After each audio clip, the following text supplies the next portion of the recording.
Kak, aku ingin bertanya boleh nggak? Ya boleh, memang siapa yang melarang kamu bertanya? Enggak, nanti aku takutnya nggak enak sama kakak. Lah, kok harus begitu? Kan semuanya harus santai-santai saja. Kenapa harus kamu harus takut, khawatir, dan nggak mau bertanya pada akhirnya? Aku lagi galau. Galau kenapa? Ya galau gitu. Jadi ceritanya aku itu suka sama seseorang. Ya baguslah begitu. Tapi persoalannya tidak semudah itu, Kak. Loh, kok nggak semudah itu? Kan kamu jatuh cinta dan kamu tinggal sampaikan. Masalahnya rumit, Kak. Ya, kalau kamu tidak ceritakan, aku tidak tahu kerumitannya seperti apa. Jadi begini, Kak. Aku itu suka sama seseorang yang gimana ya? Selama ini kita sahabatan, temanan. Kemudian ya mungkin karena persahabatan, karena pertemanan dalam jangka waktu yang panjang, akhirnya dari balik perhatian, dia yang perhatian sama saya, suka bertanya apa kabar, sudah makan, lagi di mana, baik-baik, jaga ibadahnya, dan perhatian-perhatian kecil lainnya membuat saya itu akhirnya nyaman bersama dia, bahagia, kemudian tenang, adem. Ya, tapi persoalannya dia adalah sahabat saya, Kak. Dan barangkali mungkin saya hanya kepedean saja, jangan-jangan selama ini perhatian dia ke saya itu adalah perhatian terhadap sahabat. Dia tidak mempunyai perasaan apapun terhadap saya. Jadi saya khawatir sekali kalau akhirnya saya mengutarakan apa yang ada dalam diri saya, dia ternyata memang tidak seperti apa yang saya harapkan perasaannya, dia bakal menjauh dan aku bakal takut, Kak. Aku nggak siap. Ya gimana, aku nggak siap dengan semua hal itu, Kak. Ya terus mau gimana?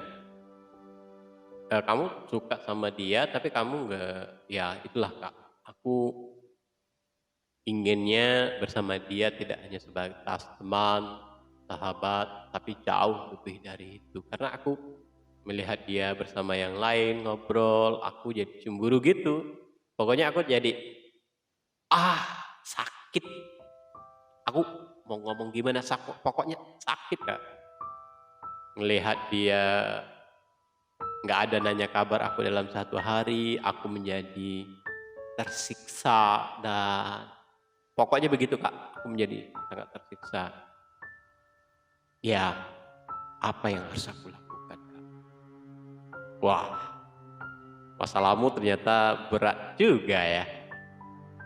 Kan gitu, tadinya aku mau bertanya malah, Kakak malu-maluin aku, jadi nggak jadi ah. Nggak usah gitu, nyantai aja. Dengan saya itu pokoknya semuanya, nyantai, tenang. Oke, kita bahas ya, pertemanan antara dua ya katakanlah mungkin dalam bentuk jalinan sahabat, teman, tapi karena berbeda. Seperti itu saya, Kak, karena berbeda ini apa namanya, berbeda jenis ya, benih-benih cinta itu pasti ada. Sulit untuk mengatakan bahwa tidak cinta atau apa namanya, mengingkari tidak sayang, padahal sangat sayang. Dan mengatakan, enggak ada, aku enggak ada sama dia." Padahal perasaannya benar-benar sama dia.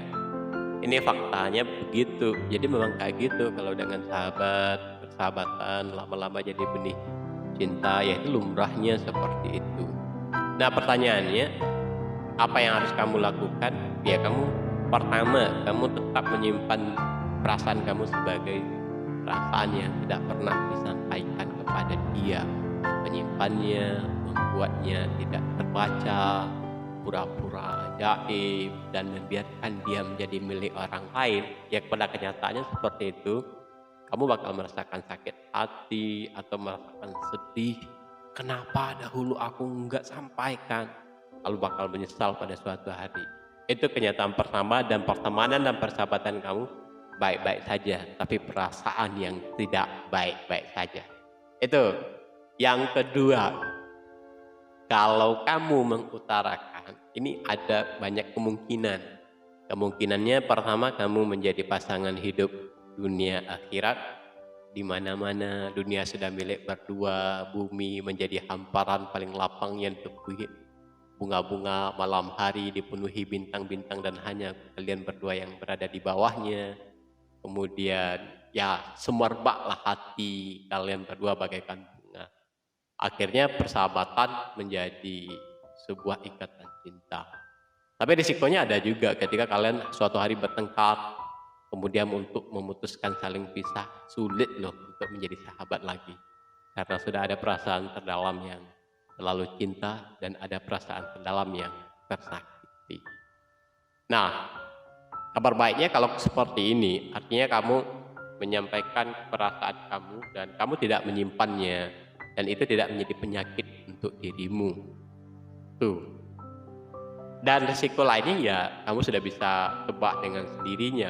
Ketika perasaan kamu ternyata memang tidak seperti yang kamu bayangkan, dia tidak menjadi bagian dari kehidupanmu, dalam arti kata memang dia hanya benar-benar memposisikan dirimu sebagai sahabat, sebagai teman, dengan ungkapan mohon maafkan kakak ya Dik, selama ini kakak memposisikan dirimu itu sebagai sahabat, sebagai teman, sebagai tempat curhat, tidak lebih daripada itu.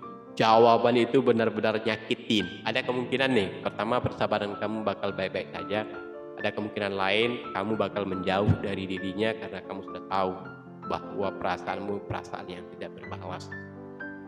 Bagaikan hujan yang turun ke bumi tapi tidak disambut oleh rumput yang hijau. Wah, keren banget nih kalau kayak gini nih cerita. Tapi serius loh, apa yang kamu utarakan tadi itu bukan hanya persoalan yang kamu alami sendiri. Itu bisa jadi persoalan yang dialami oleh banyak orang, termasuk saya yang ngobrol pada kamu atau sahabat kamu atau orang-orang lain di atas bumi ini. Karena persoalan cinta itu persoalan yang berulang-ulang dan tetap rasanya baru. Padahal itu adalah peristiwa-peristiwa lama yang terus berulang. Nah, sahabat seluruhnya, jadi pertanyaan itu loh. Jadi gimana dong Kak? Aku harus lakukan apa terhadap yang beginian? Sakit. Ya, silakan saja. Pilihannya kamu utarakan, boleh tidak kamu utarakan juga nggak ada masalah. Kalau kamu utarakan, setidaknya kamu sudah memberikan peluang jawaban untuk dirimu sendiri. Kita memang harus memberikan pilihan terhadap diri kita sendiri. Orang lain tidak bisa memberi pilihan terhadap kita. Orang lain hanya bisa menyarankan pilihan. Saya hanya bisa menyarankan pilihan. Yang mengambil keputusan apakah kamu bakal mengutarakannya atau tidak adalah dirimu sendiri. Begitu. Jadi oke, kamu akhirnya harus menangis. Misal ya, kamu harus menangis karena perasaanmu bagaikan bertepuk sebelah tangan, atau bagaikan buah yang tidak jatuh ke telapak tanganmu walaupun itu buah sudah matang. Setidaknya proses itu memberikan sebuah kesadaran bahwa selama ini apa yang dia berikan kepada kamu, perhatian, kemudian pertanyaan, menanya kabar, sudah makan atau belum, lagi di mana, bersama siapa, itu memberikan sebuah kepastian. Itu hanyalah perhatian seorang sahabat terhadap sahabat itu. Kalaupun kamu harus patah hati, setidaknya kamu sudah tahu patah hati kamu itu adalah sebuah kenyataan yang memang tidak berbalas, ketimbang patah hati yang tidak kamu ketahui jawabannya berbalas atau tidak. Karena lebih menyedihkan kamu simpan sendiri, lebih menyakitkan sekali. Kamu sudah capek-capek tapi kamu lelah dengan dirimu sendiri, kemudian menyalahkan dirimu sendiri. Itu saya tidak menyarankan hal yang seperti itu. Oke, begitu saja.